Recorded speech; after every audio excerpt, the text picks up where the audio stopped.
Hello everyone, in this video I am going to discuss about structures. So lastly, we discussed about strings and how to initialize and declare strings, and we also discussed some string operations.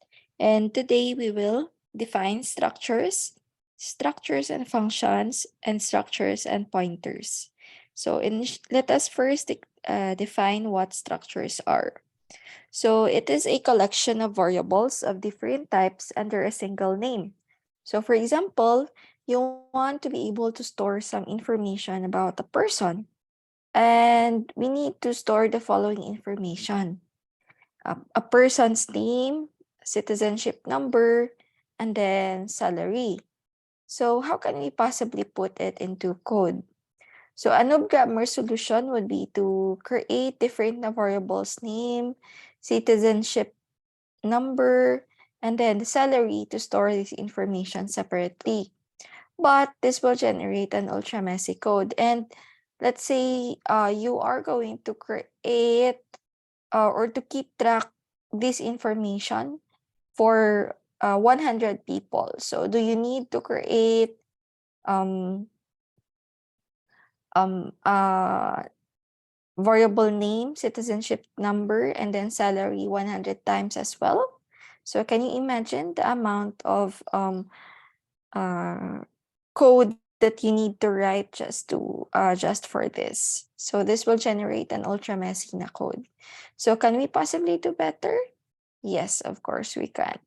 A programmer solution would be to have a collection of all related information under a single person and use it for every person. So this collection of all related na information under a single na named person is a structure.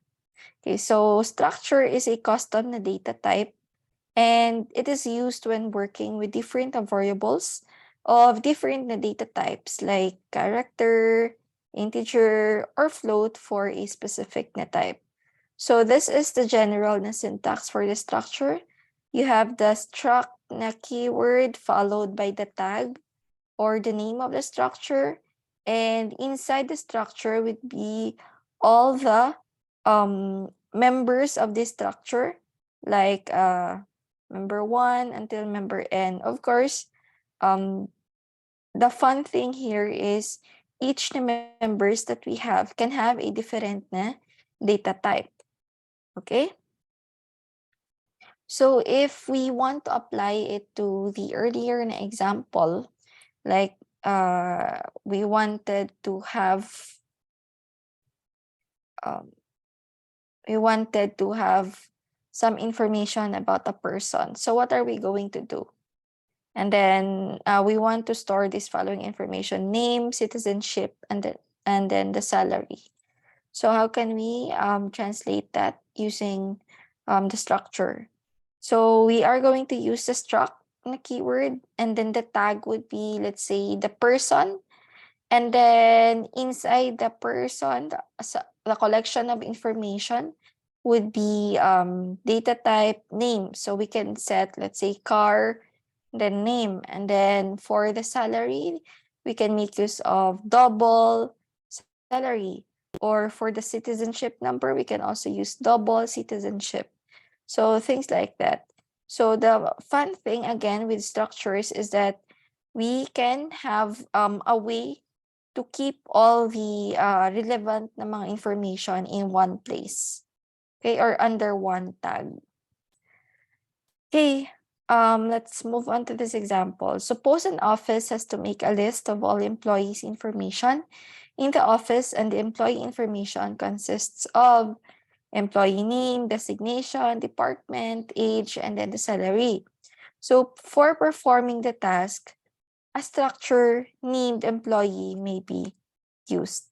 So this is how we can make use of the structure. So we have a struct na keyword followed by the tag, and then in this case, it is employee. Okay, and then we have this following information under the struct employee: name, designation, department, age, and then salary. So as you can see, the benefit of or the advantage of using a structure is that we have a mechanism to keep all the relevant information in one place. And all of this information may have different data types.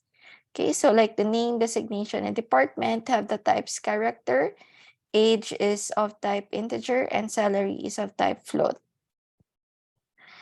Okay, so what are the different section of the structure? Again, the struct keyword, the tag, and then the members. Okay, so the tag is generally the name of the new data type. And if the previous structure is considered, then the tag is employee.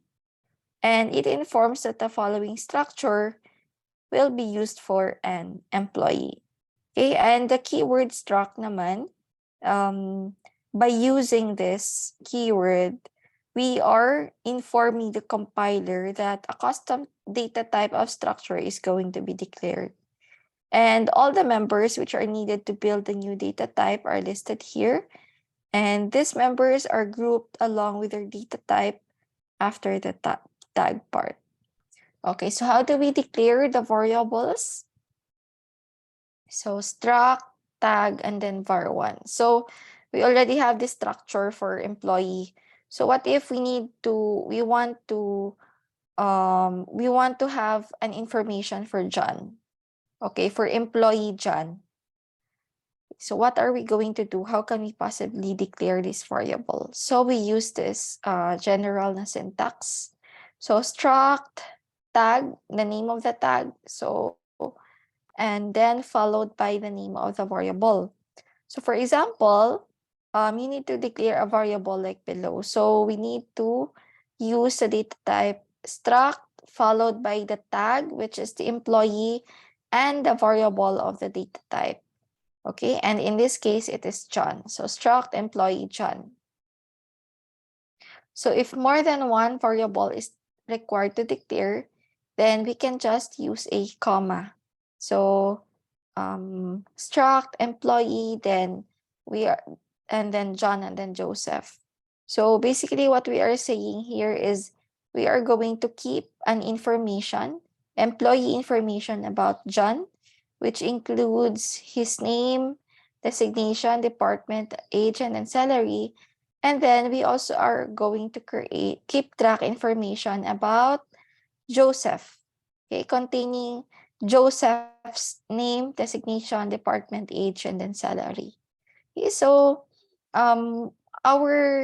the way we organize information is more efficient because all the more efficient siya at saka more organized kumbaga. So you will see more later. Okay. Anyway, kasi pag for example, nag-declare tayo ng struct employee dyan, mas madali na maghanap ng information. Okay, and maging less prone to error na siya. Kasi alam natin na pag nag-declare tayo ng struct employee dyan, and then under John is we can easily keep track of his name, designation, department, age, and then salary. Okay. So you can also declare variables while declaring the structure. So for example, we have struct employee, and then all the members of this structure employee. And then here we specify the variables without while declaring the structure. So we simply have to include the name of John and then Joseph. This basically means that John is an employee, Joseph is also an employee, and John will have this information: name, designation, department, age, and then salary, and that will be the same for Joseph. Okay, so how can we access and initialize the member of a structure? So let us try to consider another structure named birth date and the main. So struct na birth date, we have int day